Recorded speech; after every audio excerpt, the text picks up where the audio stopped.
Donc effectivement, je suis Margot André, je suis infirmière en pratique avancée en oncologie depuis juillet 2023 et j'interviens dans le cadre de prise en charge de patients qui sont dans le cadre d'essais cliniques.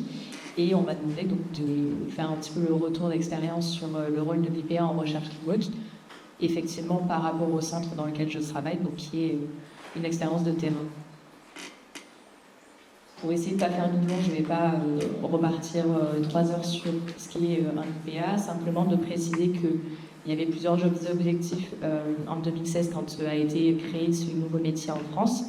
Et le principal était de soutenir les médecins dans la prise en charge de patients atteints de pathologies chroniques, avec plusieurs sous-objectifs qui étaient d'améliorer le suivi des patients atteints de pathologies chroniques, d'optimiser le temps médical et de renforcer l'accès aux soins. Donc, le plus parlant en termes de définition de métier, c'est que l'UNIPA, ça reste un infirmier mais avec des compétences élargies par rapport à un infirmier en soins conventionnés. Donc, d'un point de vue formation, le diplôme d'État infirmière en pratique avancée, c'est un diplôme de grade Master 2 qui est délivré à l'université, donc en 2 ans. En première année, on reprend toutes les bases sur l'entretien et en deuxième année, on reprend la formation dans le cadre de la mention choisie qui vous a été présentée juste avant. Donc là, en ce qui me concerne, la mention oncologie et hémato-oncologie. C'est une formation qui se déroule répartie entre du temps théorique et du temps de stage pratique. Et ce qui est important aussi de préciser, c'est que pour exercer en tant qu'IPA, il faut justifier de 3 ans minimum d'exercice infirmier pour pratiquer. Le cadre légal, donc effectivement, tout part de 2016 avec la loi de modernisation du système de santé. Je ne vais pas vous faire l'affront de vous lire un par un tous les décrets et les arrêtés qui en découlent.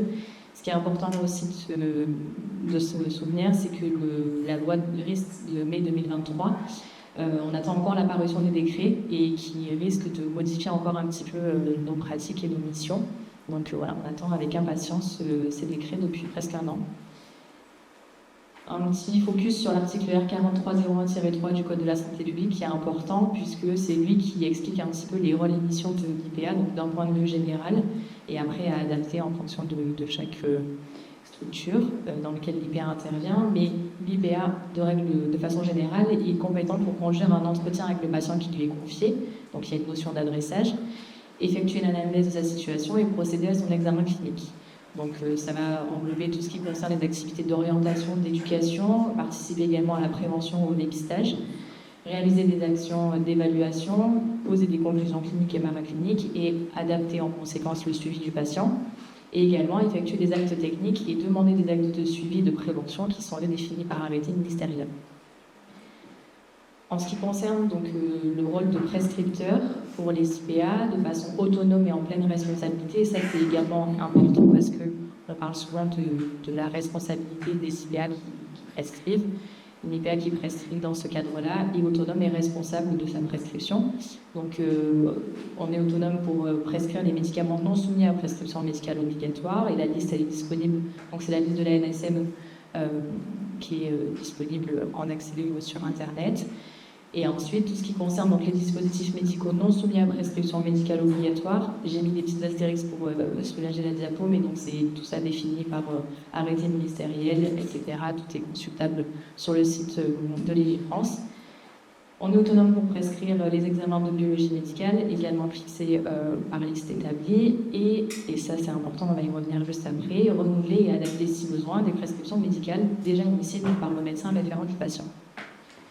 Ce qui concerne donc l'oncologie et cette diapo-présence, donc il y a tout ce qui concerne les produits de santé. À partir du moment où, par exemple, le patient a déjà été transfusé, l'IPA peut tout à fait renouveler une prescription et reposer l'indication transfusionnelle. Et en ce qui concerne les médicaments anticancéreux, donc tout ce qui est chimiothérapie, qu'elles soient intraveineuses ou orales, le renouvellement ou l'adaptation de la prescription s'effectue dans le cadre d'une procédure écrite établie par le médecin. Donc c'est en complément du protocole d'organisation, ça va définir les molécules que l'IPA prend en charge et adapter la conduite en fonction donc, de la clinique du patient, de la biologie, etc. On peut aussi renouveler les actes infirmiers, on ne peut pas les initier, notamment les prises en soins au domicile, mais on peut les renouveler et les adapter. Donc ça, c'était un point un peu global avant de faire le lien avec le rôle de l'IPA dans le cadre d'un protocole de recherche. Donc j'ai faire une petite infographie très simpliste de comment se corrélent les articule la mise en place d'un essai en centre. Mais sur la base donc, du parcours qui est fixé dans les flowcharts dans le cadre de l'essai, on a établi différentes rencontres avec le patient, qu'elles soient faites auprès d'un médecin, d'un ARC, d'un TEC ou d'une IPA.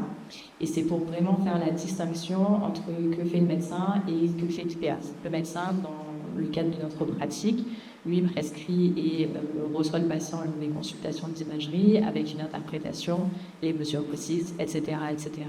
Et prescrit et interprète également des examens de biologie, en plus évidemment de la validation du traitement.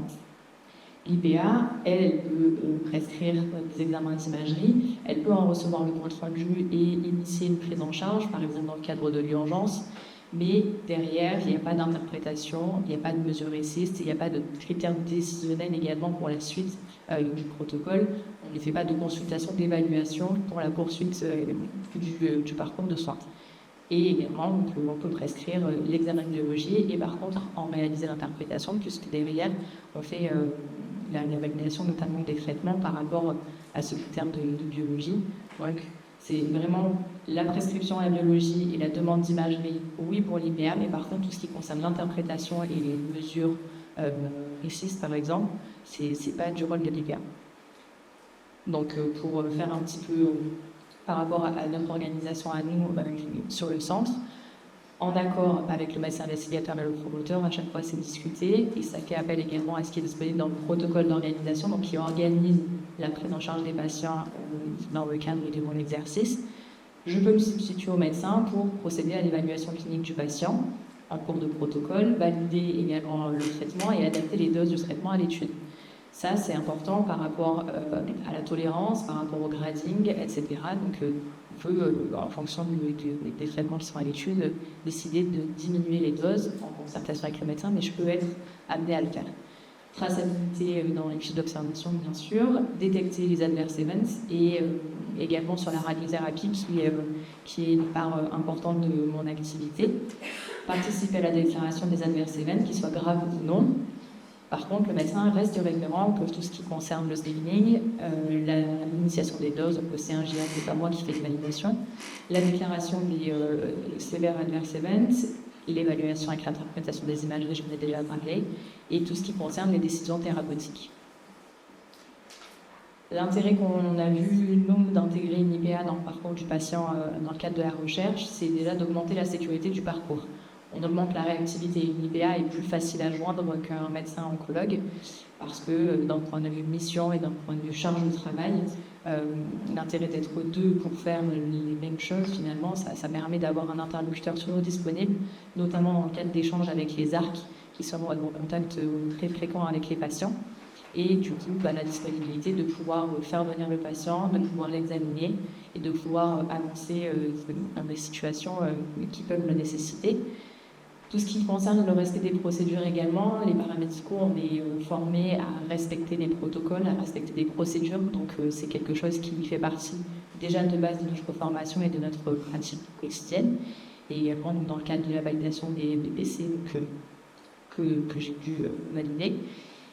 Tout ça pour aussi permettre le gain de temps médical, alors implicitement d'augmenter les screenings, mais c'est surtout que le médecin est disponible. Si l'IPA peut faire les validations en cours, le médecin il reste disponible pour faire toutes les autres tâches qui lui incombent à lui à 100%. Voilà.